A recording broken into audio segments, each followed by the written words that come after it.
All right, well, welcome back, everyone. We're here for another week and another dose of Joint School. And today, I'm delighted to have with us Pete Robinson from Movement and Posture. Hi, thanks for having me, Axel. My pleasure, and our pleasure. So, we've had, as every week, we've had some really great suggestions for topics to cover and for things to explore. And one thing that keeps sort of coming back is just exploring and just talking about the different sort of self-care or self-management techniques that we can use at home to manage different types of persisting pain, either knee, hip, or indeed elsewhere. Now, so today we'll be looking more specifically at managing knee pain, and with a technique that some of you may be familiar with, but it's certainly one that I'm not too au fait with, as it were, the Alexander technique. And yeah, so Pete, you've been using the Alexander technique for quite some time, both for your own knee and as an expert practitioner and sort of a teacher of the method. Absolutely, yeah. My interest in the technique came about through my own problems, including some knee arthritis, and I decided eventually to train as a teacher. I qualified back in 2008, so I've been teaching ever since. Oh wow, okay. And before we go into the specifics, can you tell, for those who aren't that familiar with the Alexander technique, presumably it's got something to do with someone named Alexander? Yes, yeah, it has. It's been around for about 126 years or so. It was created by an Australian actor called F.M. Alexander, and he developed a problem with his speech when he was performing on stage, and he found that the medical profession at the time couldn't really come up with an answer for him. So he decided to look at himself and try to find out if there was anything he was doing to cause the problems. And over a period of sort of years of observation and experimentation, he worked out that there were patterns in the way he used his whole body, his whole self, that were causing the specific problems. And he found by fixing those problems, he was able to not only correct the specific problem, but he got a much more general sort of boost to everything from looking at himself in that way. So quite a different way of looking at health, I guess. Yeah, interesting. And so is it something then that I guess has been gaining in popularity and momentum since then? And I know before this, I had a little bit of a look around, and it seems to be that there's increasingly more of a sort of a research base and just people, I guess, getting the Alexander technique on the radar sort of for investigations and to see how can it help with the self-management of arthritis related pain, but also with other things. Absolutely, yeah. The technique became quite established fairly quickly amongst certain sort of sections of society, performers, athletes, musicians, that kind of thing. And that establishment has really continued over the last sort of 100 years or so. More recently, as more Alexander technique teachers have become interested in the scientific basis and the kind of the health applications, there have been quite a lot of medical studies, including looking into back pain and sort of specific joint pain areas. Also, quite a lot of functional MRI scans and sort of studies using that to try and look at how the systems are working, the Alexander technique, how it's actually giving the effect that it does. But yeah, there's a big kind of push towards that, I think, towards getting a real big evidence base. Okay, interesting. And so before we dive into the sort of the specifics of applying it to manage knee pain, how would you describe it, sort of the essence of the Alexander technique, or sort of the approach, and sort of summed up as a short pitch, so to speak? Yep. The unique thing about the technique is that it's looking at your habits. So it's all about habits that you've built up. We work from a premise that the design of the human body, the human system, is a good one. But if you look around you, you can see that a lot of people seem to be really struggling with things such as knee pain and other kind of conditions. Those kind of conditions are really prevalent. So we look at it as a point of view of what are we doing to ourselves that are causing the pain.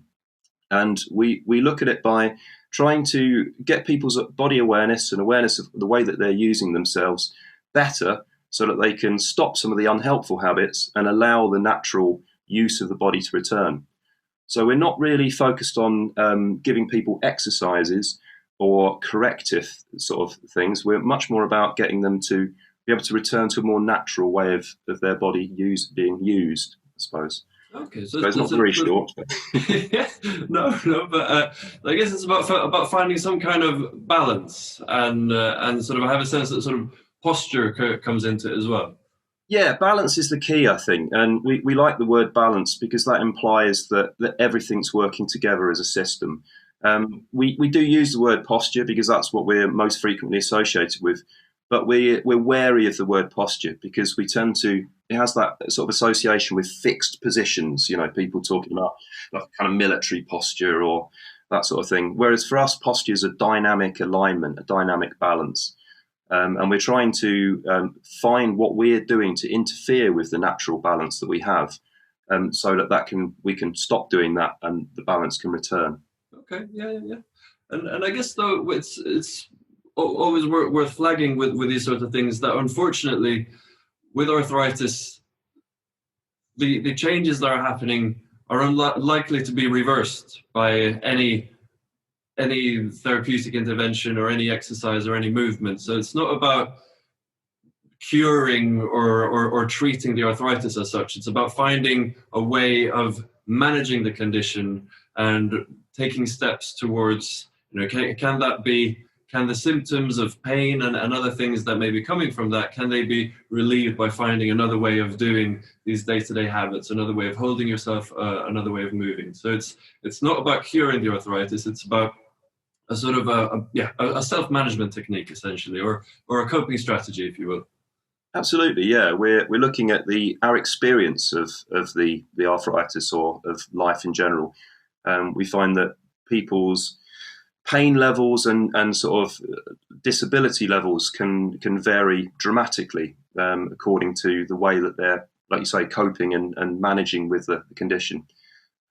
You may find that something like Alexander technique or exercises can slow the development of an arthritis, but we're not looking at curing the actual condition. No, you're right. Well, so should I hand the screen over to you to sort of take us through in more detail, and then I'll follow along. But I think for the benefit of everyone, so that we can see more of what you're doing. I'll pin your video now, but I'm still here. Great. Okay, yeah. So I actually suffer from knee arthritis. Maybe 20 years ago, I found that I was a keen cyclist, and I found that my knees started to swell and get a lot of pain, and I found that I couldn't cycle. I got to the point where I couldn't walk upstairs for quite a long period of time. I'd have to look for elevators and that kind of thing. I went to see an orthopedic surgeon who told me a knee replacement was the only way out, really. And he just advised me to look after myself as best as I could and, kind of avoid having the knee replacement for as long as possible. I then approached that from an Alexander technique point of view. I wanted to maximize the chance I've got of my knees, giving me a sort of long and active life. And so I found the Alexander approach really useful. By working myself in that way, I got back to the point where I could cycle again and run and climb hills and things like that. And over the 20 years, I haven't really noticed any degeneration. I'll get periods where there's maybe a little bit of a flare up if I push myself too hard, but I can always self-manage and get myself back to a good sort of state, which is great. It's really sort of given me a new lease of life, I suppose. And the Alexander technique's based on a very holistic view of health. If somebody comes to me for lessons or for advice about a knee arthritis, we always start from looking at the whole person. We mentioned balance before, and balance is really crucial. We find that if somebody's in balance, then they're using less muscular effort to maintain their position. And that's really the key. So by getting somebody to recognize habits that they've got that are maybe holding themselves out of balance, we can reduce the pressure on the joints that's affected by the arthritis. And also we can look at specific movements that people make. For me, the cycling was the real problem. And I realized as I applied Alexander technique to the cycling, that I was creating a lot of pressure, pulling the patella onto the joint as I cycled. And as I worked out ways of moving where I was creating less pressure, I found that I could actually still do the activity that I enjoyed so much, but without any of that sort of discomfort and pain, which was a really interesting thing to find out. Very interesting. And I know for a fact that we have some very keen cyclists among our viewers. So, would you mind telling us a bit more specifically what were the approaches that you found helpful? Absolutely, yeah. So I think one of the key kind of things in the Alexander technique is that we have this concept of length. So we say that the body is working best when it's in balance and length is being allowed. So the body will always tend to lengthen. If muscles are in balance, then the end result is that there's a lengthening and a connection into the supporting musculature of the torso. So for me, I found that when I cycled, what I was doing was I was contracting my quads and pulling on that kneecap, and I was getting a crunching basically. And I found that kind of error of thinking that the way that I was moving was by a compression of my leg was the thing that was causing the issue. So by trying to work out a way of cycling which promoted length, so for me it was all about thinking of, well, if I point the camera down a little bit, I can show my leg if that's not too risque. So yeah, for me it was, instead of crunching, so in that kind of a movement of like a crunching inwards, for me it became a lengthening of the heel away from the back. So as my toes are in contact with the pedal, but I'm lengthening my heel away from the back. So all through the movement, it's promoting a length and a balance in the muscles of the leg. So I found I could still generate power and speed, but it wasn't in the way that I instinctively thought I needed to move. Okay, interesting. So even in terms of cycling, it was almost more of a mindset thing than changing the position of the seats or the handlebars or something or anything like that. Yeah, we talk the positions that we get ourselves into. We in Alexander technique, we like to make people aware of what we would call a position of mechanical advantage. So by having the seat at the right height or having the bike set up well, you can put yourself into a position of mechanical advantage where the actual situation is enabling you to use yourself better. But really, Alexander famously said, we're not trying to educate furniture, we're trying to educate people. So you can take someone on a really well set up, amazing all carbon bike, and they'll still use their legs in a way that's causing wear and tear on that joint. Whereas, you can be on a bike that's maybe not the optimum setup, but if you're really aware of yourself and you're using yourself in a way where the whole body is working together and you're avoiding those contracting, crunching movements, you can kind of get away with having less good setup. Yeah. Okay. Interesting. Should we zoom out and move somewhat away from cycling to more generally applicable techniques, or even sort of, I guess, mindset and thought processes around managing knee pain in particular? Absolutely, yeah. So I think having a clear idea of the function of the legs is really important. So the legs are there to support the head, basically. In Alexander technique, we focus a lot on the way that the head interacts with the spine. So the heads are incredibly heavy, as you may know. We're looking at about 5 kilograms up here, maybe less because I haven't got any hair. But what I want is the weight of that head to be supported by the floor. And what I don't want is for the weight of that head to be grabbed by the muscles in any part of my body. And what you find with people is that they'll tend to have excessive tension in bits of their body due to a lack of balance, or just due to habits of having too much tension there and then not realizing it's there anymore. So the legs, it's really important for me to allow my weight to drop through the legs. They're a conduit of weight into the ground. So in Alexander technique, if I zoom back again a little bit and get a little bit of a leg viewing, maybe a little bit more. So we're looking at that idea of weight dropping straight through the legs. So for me, if somebody comes in for a lesson and they're complaining of knee pain, what I'm likely to see, that if I get my hands on them and try to move them around, I'm likely to find that they're quite rooted to the spot. People with knee problems tend to have a lot of tension in the hips and a lot of tension in the ankles, as well as the knees, of course. And so by getting people to realize that tension's there, so that as they're standing, the balance becomes more dynamic. So that as I stand here, I can be completely focused on you, but I've got the potential to move off in any direction or for my legs to bend at any moment.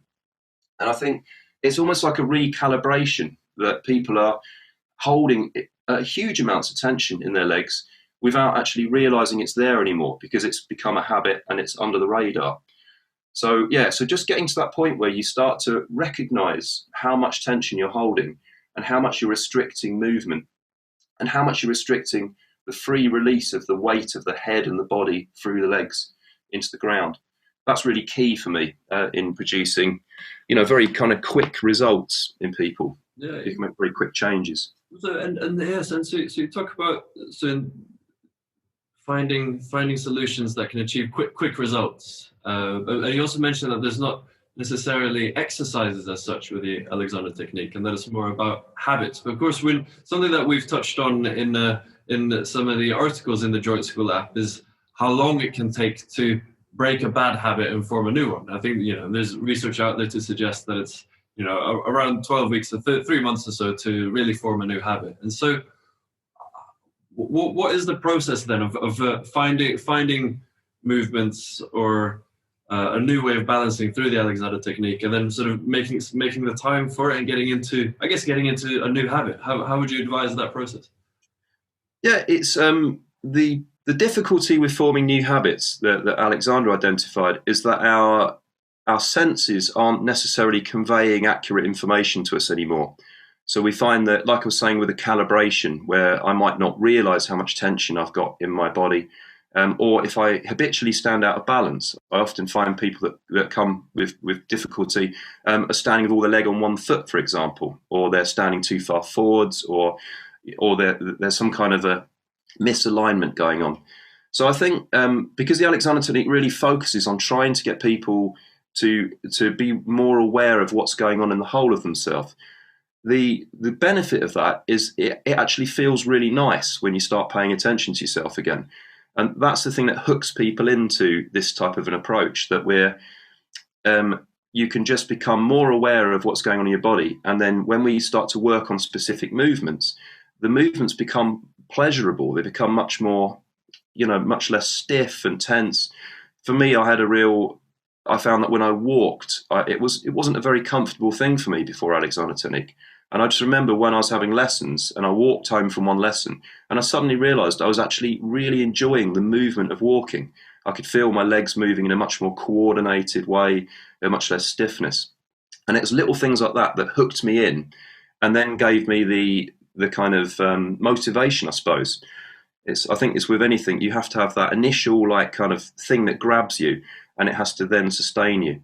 So I've found that through the years, as I've applied Alexander technique to myself, I keep getting these little moments of discovering a bit more ease or freedom or flexibility in myself. And it's quite addictive, I suppose. Yeah, okay, that's it. But I guess for someone who has quite severe knee arthritis, and in many cases that won't be symmetrical, so odds are it will be worse on one side than the other, and of course as a result of that, you'll be unbalanced because you'll try to keep weight off the more painful side. Definitely, yeah. And this is something we see a lot in the technique to do with coping mechanisms that people have developed. So quite a common one is that I'll have someone come in and they'll be complaining of shoulder pain, and we'll start talking about their medical history, and they haven't had any trauma to the shoulders, but then they'll mention that they had some severe knee pain a year ago and were on crutches for 3 or 4 weeks or 5 or 6 weeks. And unfortunately, because they used the crutches in a way that introduced excess tension and lack of balance in the rest of the body, when the knee arthritis the flare-up had kind of gone down again, the coping mechanism was still there and causing problems, and potentially can cause lifelong issues because it's gone under the radar. You're not aware that you're still doing it. So yeah, we're always working within the limitations of people's bodies. And one of the things about the Alexander technique is it's trying to set you up for dealing with change. So for me, if I develop more severe arthritis in one of my knees and I find that I'm not able to be as mobile as I was before, I'll be able to adapt to that. The arthritis there won't be causing imbalances in other places in my body. I'll be able to minimize the impact, I guess.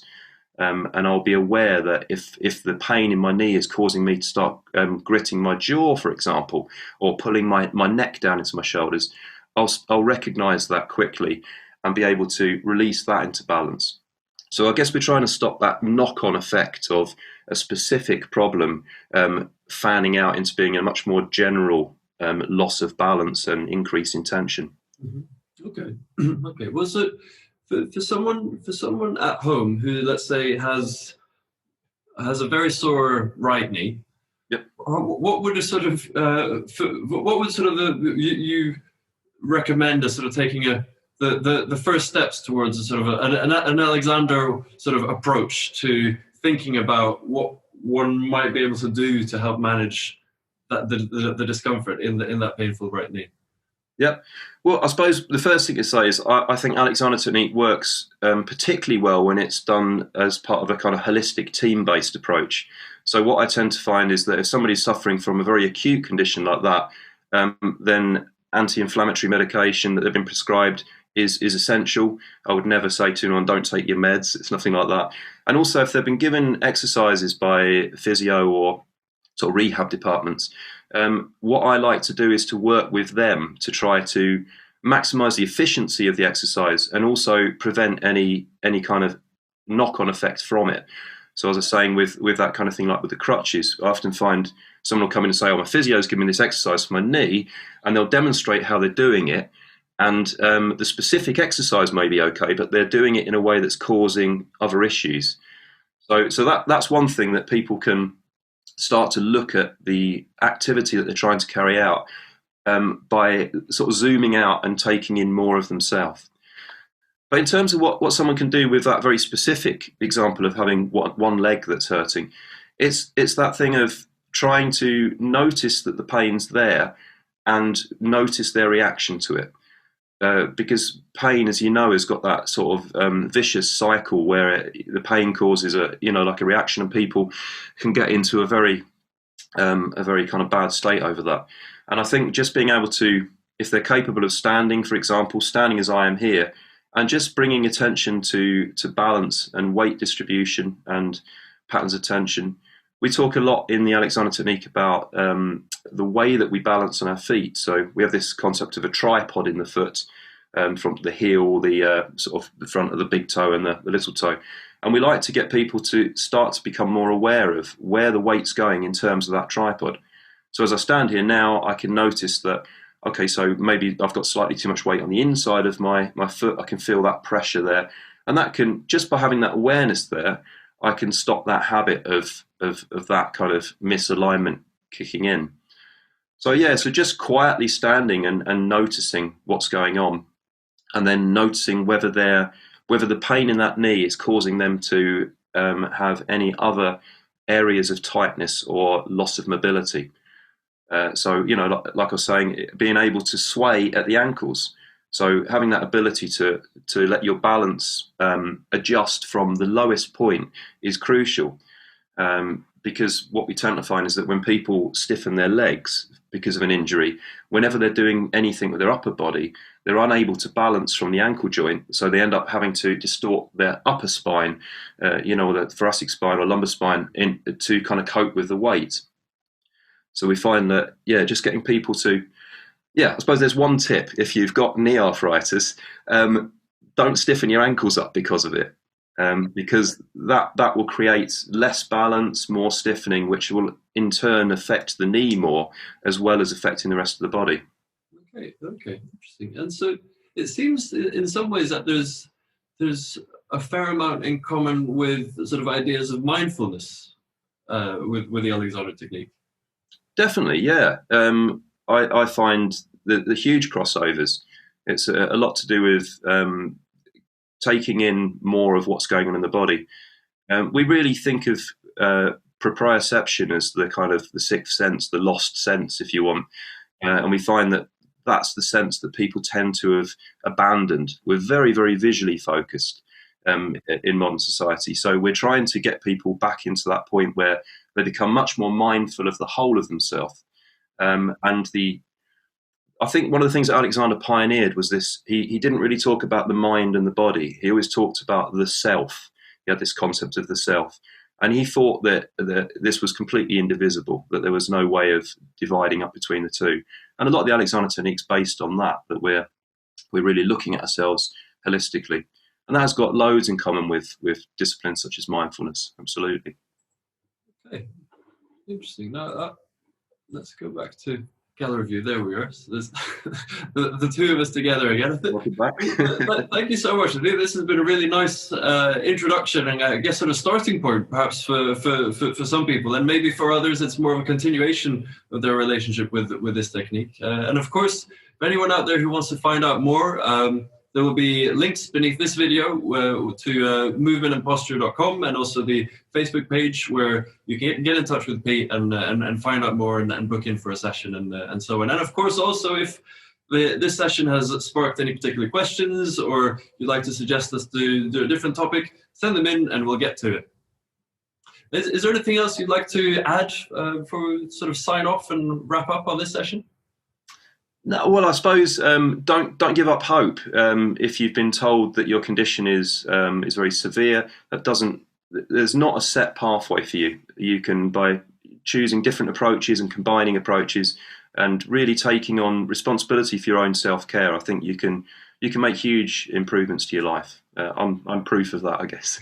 yeah, absolutely. And thank you so much for sharing your story and your experience. And I think you've touched on a really important point there, that when dealing with something as complex as arthritis and the pain and other symptoms that can cause, there is rarely, or rather there's never going to be one silver bullet, one panacea, one thing that fixes it. It's going to be a successful combination of many different things, which will likely be physiotherapy and exercises and gentle activity, perhaps Alexander technique, alongside a pain management plan with appropriate medications, and if need be, also surgery, and then the rehab from that. So there's always many different factors, and many more that I've not touched on, but there's but there we have it. And so to anyone out there who's watching this now, who's dealing with pain, we wish you all the very best with managing that, and stay safe out there, everyone, and we'll be back for another episode next week. Bye now. Okay.